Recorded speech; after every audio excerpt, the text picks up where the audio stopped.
Hi everyone, Dr. Christy Green here again, and we are covering the last 4 P's of marketing, which are pricing and placement. What we've got it here is distribution. This brings up the question of how does a company determine the price of a product or service? So there's a few things we got to consider, and one of the first are our costs. And we can do a couple different things with our costs, but some of the things to consider is what we call a break-even analysis, which is like how much revenue, like how much money do we need coming in to cover the total cost of developing and selling a product. And you really need to consider all the costs, right? Not just, oh, this hat cost me $5 to buy. I did some embroidery on it and I'm going to sell it for 25, so it cost me $5. It also includes like what about your credit card charges and your time and the embroidery, the thread costs and all of that, okay? We have fixed costs. These are costs that don't change. So things like our rent, our insurance, they're the same every single month. You can kind of depend upon them to be the same. But we have also variable costs, things that do change based on usage, things like electricity or water. And that gets tricky to budget for because we got to kind of guess. So my advice to you all is to always budget on the high end for these, and then if something comes in and you use less or it's cheaper, like just yay for us, right? So now we're going to talk about a couple different pricing strategies. And I'll be honest, the book is a little bit tricky here because they use the same term for pricing strategies for everything, but there's categorically, there's the first kind where we come up with like that initial set price for something, where we're trying to figure out how much do I price this for, how much do I put this out there for the market. And then there's like the things we do with pricing that have like psychological implications, or they're a gimmick or part of promotion to kind of play with the price to get people to purchase it. Okay, does that kind of make sense? So it does get a little confusing, but just stick with me. All right, so we're going to first talk about those common base pricing strategies. So again, that's like that initial price that we're trying to get. One of the ways you can do it is cost-based pricing. We just talked about costs. So we want to cover the cost and then build in the desired profit. Okay, so this pizza cost me $3 to make. I want to make $7 per pizza. So do a little math, 7 plus 3, that's 10. I'm going to charge $10 per pizza. But I'm ignoring market forces. So I could be like, I have to make at least $7 per pizza for this.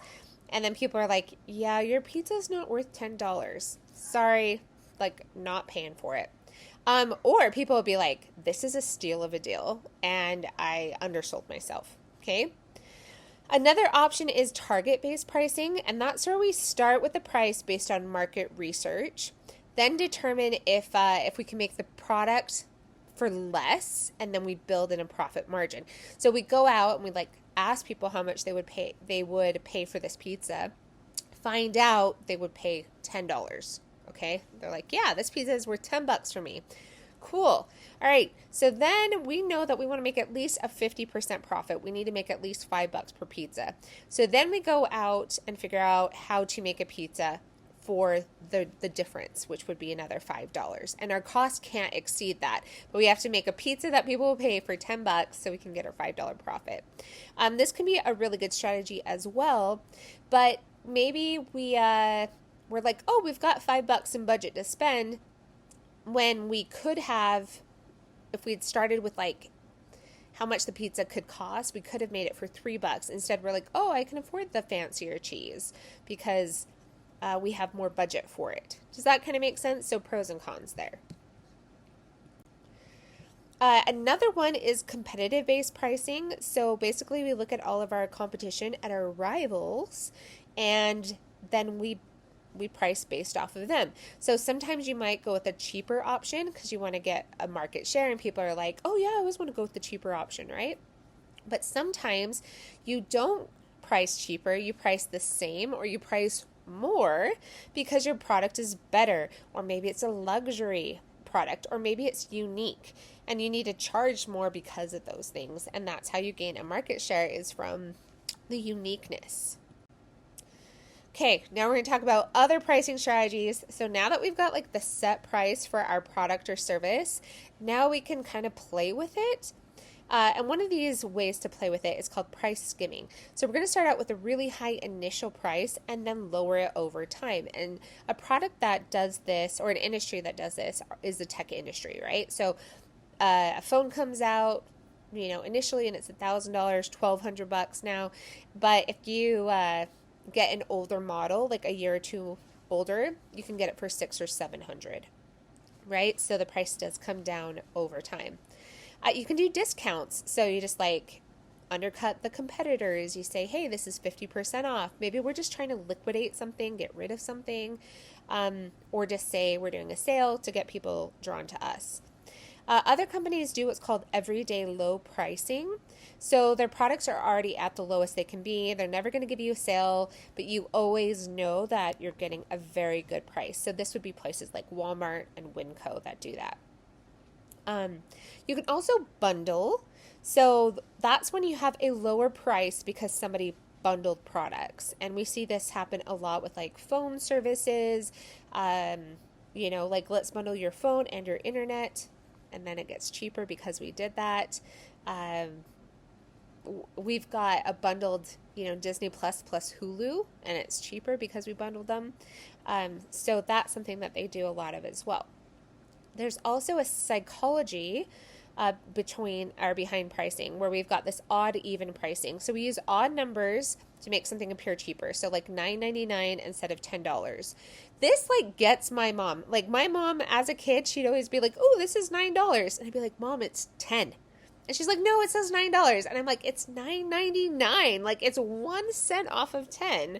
Like it's $10. It's not 9." And she just was like, "It doesn't matter, Christy." And I'm like, "It does matter." But, some people, they don't care. This also is a big deal because online we do searches. And you want to know like what the breakdown is with the search.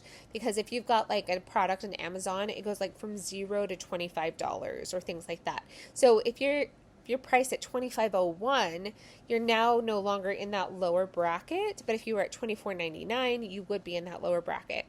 And sometimes you want to be the most expensive in a lower bracket, and sometimes you want to be the cheapest in a higher bracket.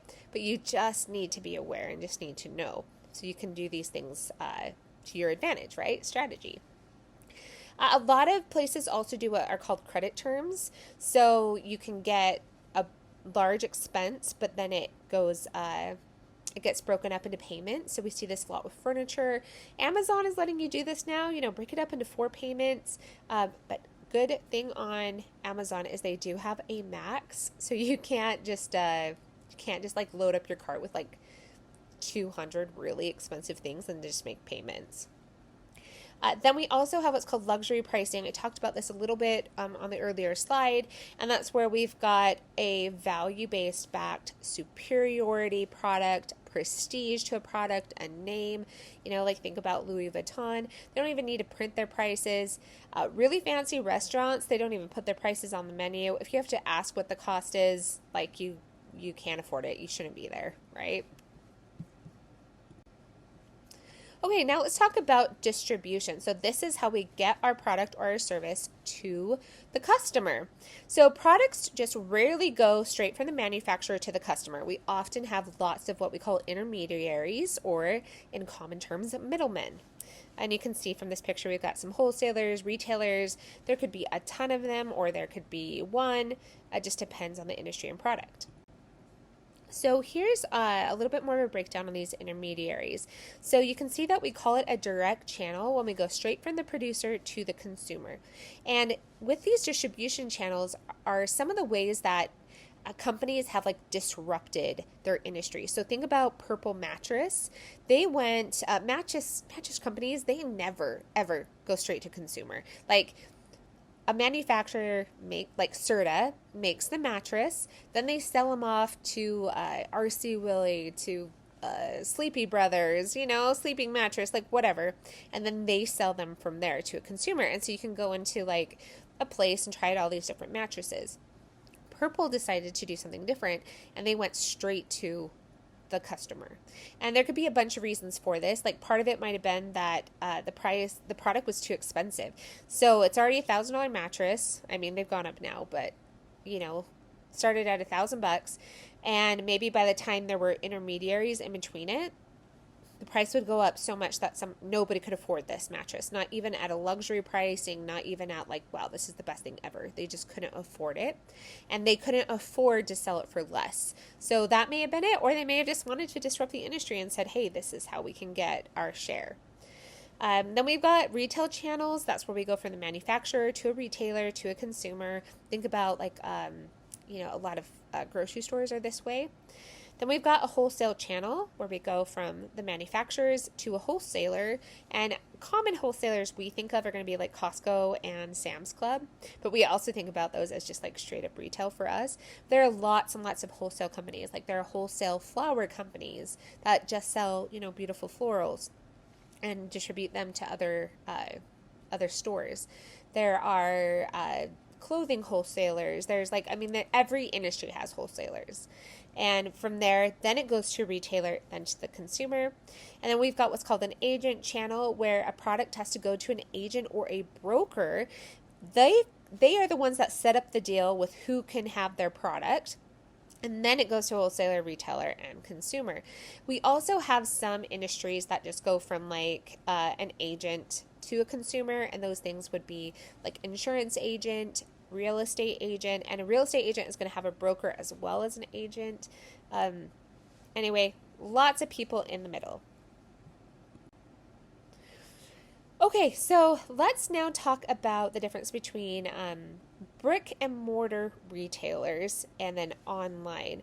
And again, the book is so funny with its terminology. So these are the retailers that they talk about. So department stores, supermarkets, supercenters, convenience stores, boutiques, basically anything that you can walk into, see a product, purchase it,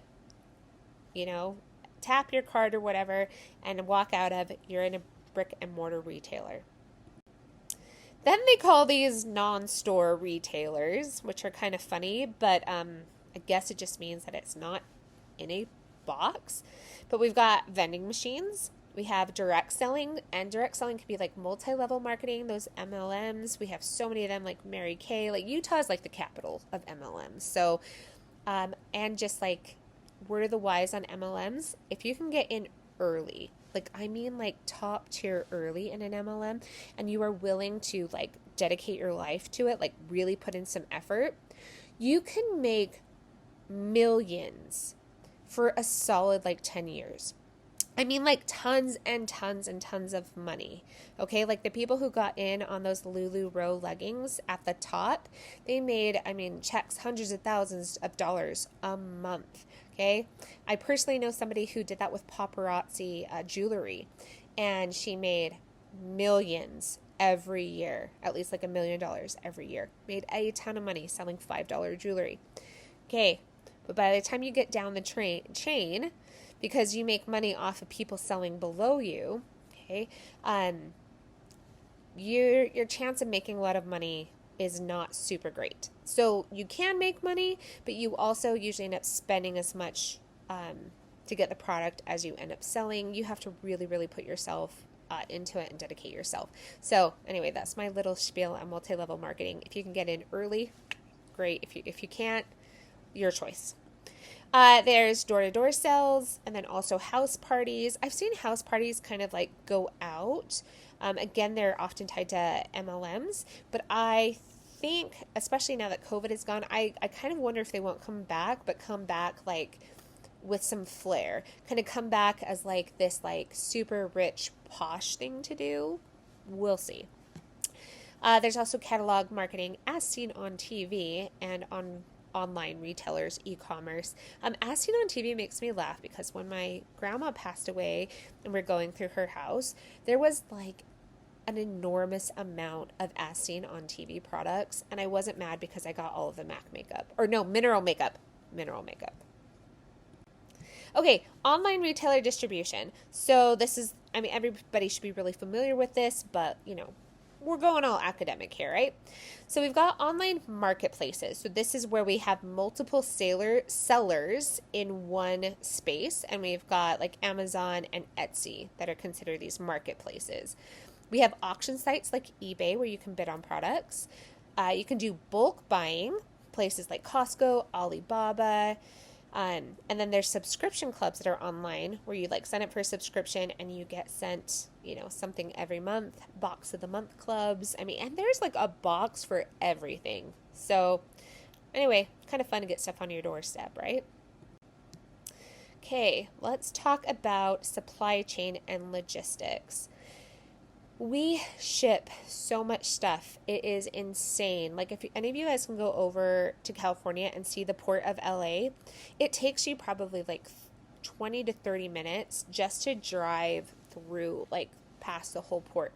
And there is just boat after boat full of shipping containers. And all these shipping containers are full of products that are coming from overseas. And then they're going to be distributed, from there via truck. Or sometimes things go on planes, but it's just kind of crazy. And it takes a lot of work and effort to make sure that these products get to the right place at the right time. And this is a whole industry. So if any of you guys are interested in supply chain and logistics, we do have a class called distribution systems that you guys could take, Management 1020, and it is an elective in the business department. But then also this could be a really great career, and there's logistics for anything. Like medical hospitals have huge supply and logistics departments and warehouses, as well as stores, food companies, everything. So if this is something that really interests you, it's a great career to go into. Okay, so we got to transport our products, right? And here's a bunch of different ways that we transport them. Very commonly we use railroads, actual roads, pipelines, water, and air. And you can kind of see on this little grid here the difference between cost, speed, dependability, flexibility, frequency, and availability of locations. So this is why we use roads so much, because we have lots of roads to lots of places. I don't know if you guys knew this or not, there's no port in Utah. I know, it's shocking, right? We're landlocked.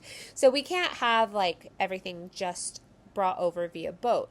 It has to go from boat to a train or to a truck or something like that, or put on an airplane at that point. So you can kind of look at this and if it interests you. Okay.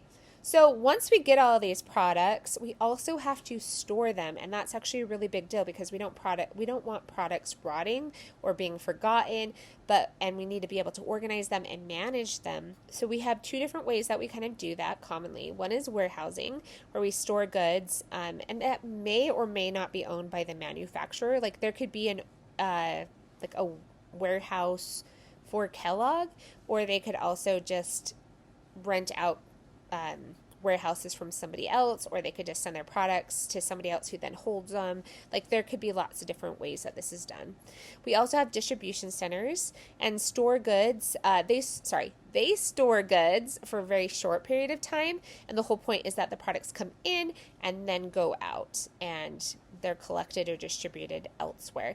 And we see this with Amazon a lot, and there's the distribution center just out in kind of off of Mountain View corridor here. You can see their distribution center, and they're crazy, and they're all automated, and there's a lot of robots working in there. But then we also have a lot of jobs for people as well. All right, well, that is pricing and distribution. Thanks for joining me.